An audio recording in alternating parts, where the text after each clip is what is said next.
Guys আমরা finally পৌঁছে গিয়েছি বিচে।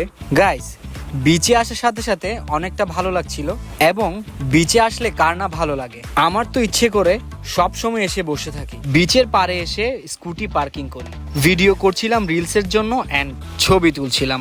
আরেকটা প্লাস পয়েন্ট হয়েছে আমাদের জন্য, কোনো মানুষ ছিল না, দ্যাটস ওয়াই ছবি এবং ভিডিও অনেক সুন্দর হচ্ছিল।